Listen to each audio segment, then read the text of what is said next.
Para as nossas aulas de mecânica clássica, essas serão as nossas referências.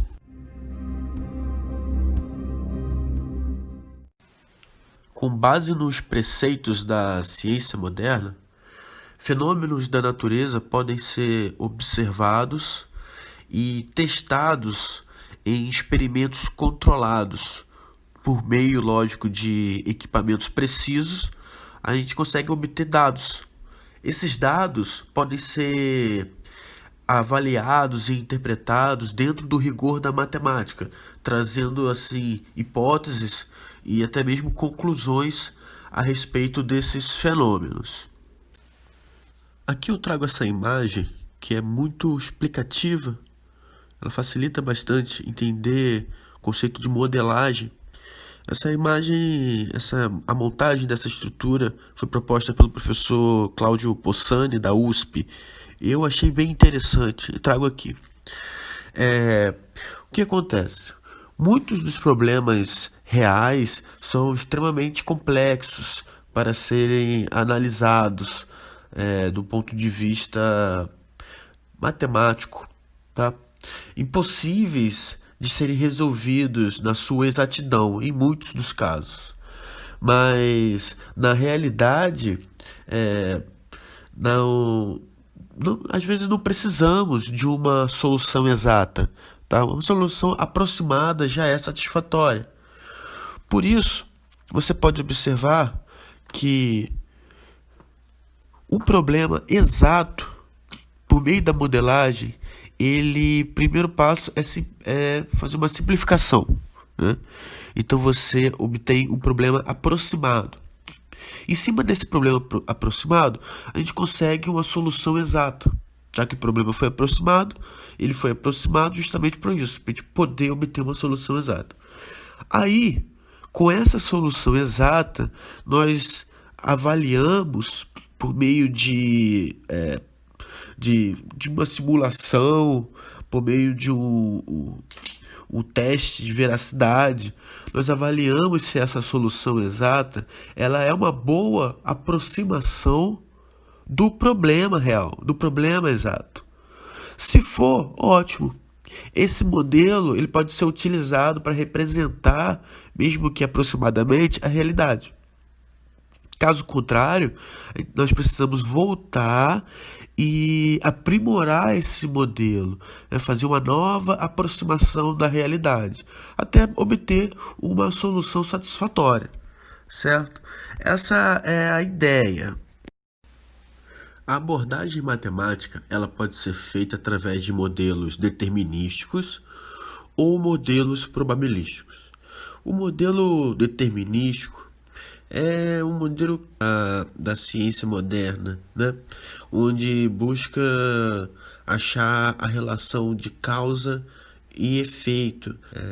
A gente pretende achar a causa fundamental das coisas.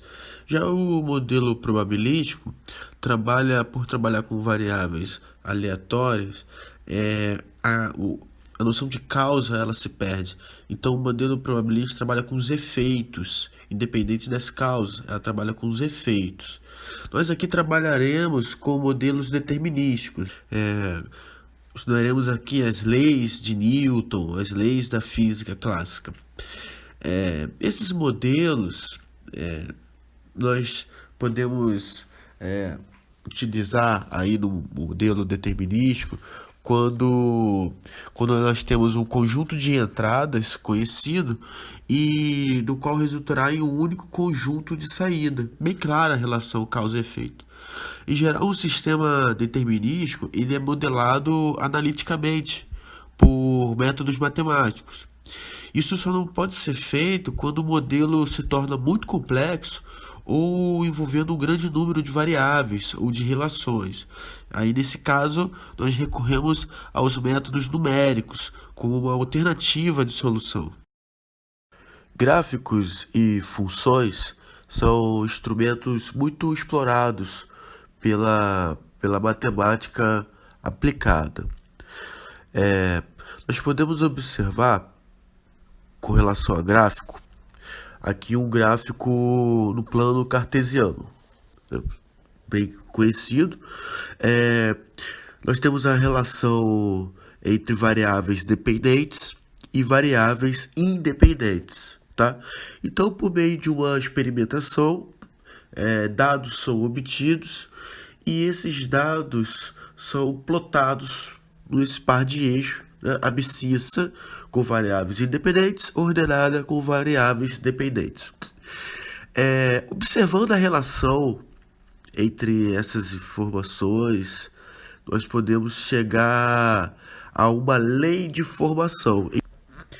Essa lei de formação que relaciona as variáveis dependentes com as variáveis independentes são as chamadas funções, certo? Então, veja bem, uma função, na verdade, é uma relação entre duas ou mais variáveis. Quando nós dispomos das variáveis independentes e independentes, o próprio nome já é sugestivo, dizemos que as variáveis independentes, elas ocorrem independente de qualquer outra variável. Já as variáveis dependentes estão intimamente relacionadas, associadas às variáveis independentes, tá? Então, assim nós constituímos uma função. Nessa relação entre variáveis dependentes e independentes, nós temos que especificar quais são os elementos que vão simbolizar as variáveis. Na matemática, geralmente a gente usa x, y, z, tá? Outra coisa, nessa relação existem constantes? Quais são? Quais são essas constantes? Quais os símbolos utilizaremos? Nessa relação, nós temos o domínio da função. Quem domina essa função? Como que ocorre essa dominância, né?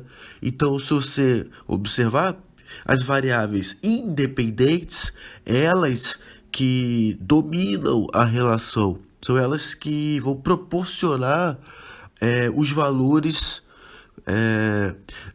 das variáveis dependentes, tá bom?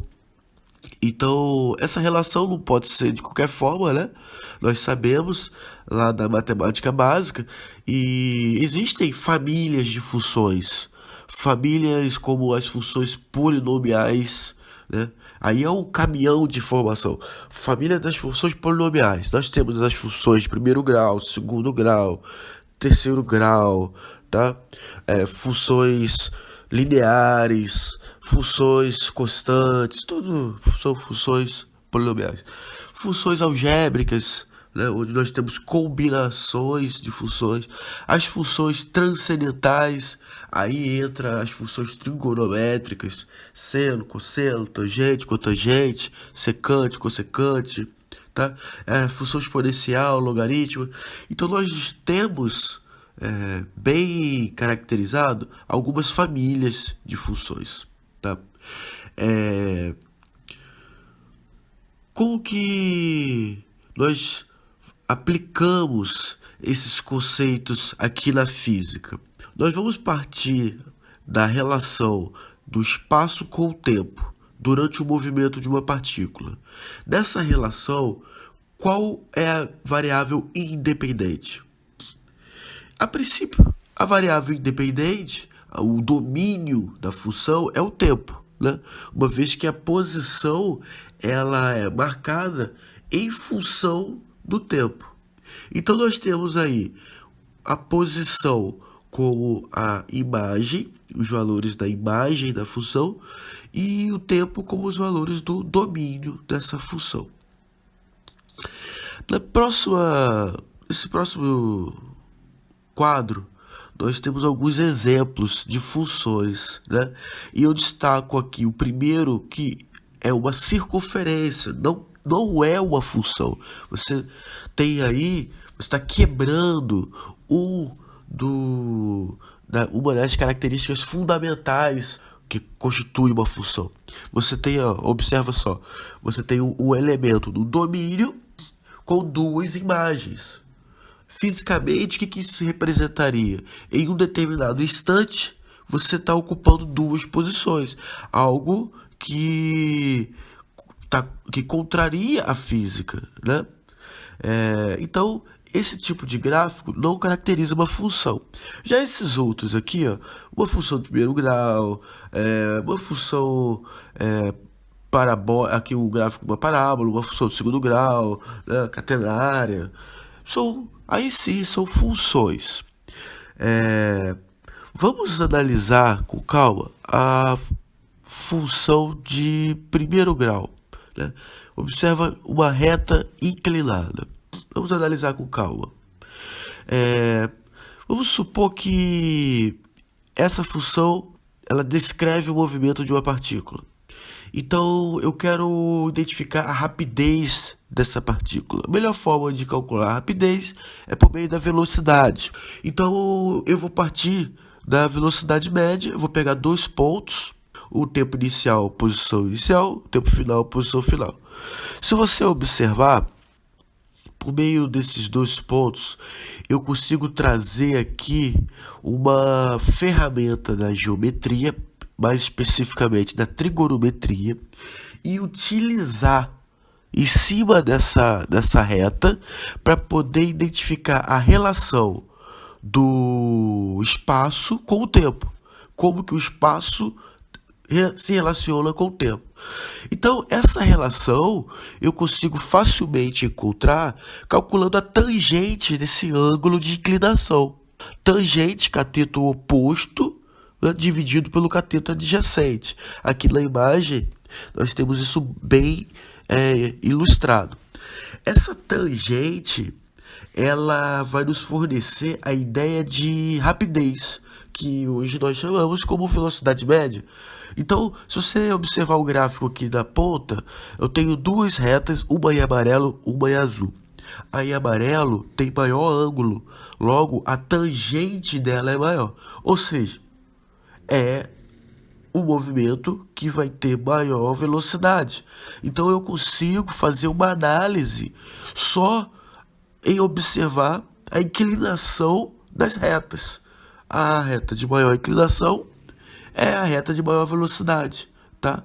Então você observa que eu tive que utilizar a geometria como ferramenta para determinar a velocidade média de uma partícula.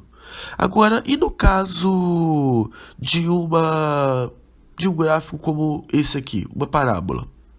Como que eu faria?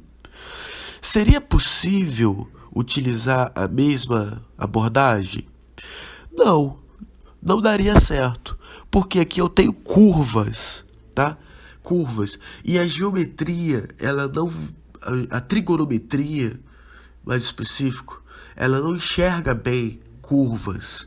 Então, se você analisar aqui em vermelho, existe o triângulo não passa exatamente em cima da curva em azul, da parábola.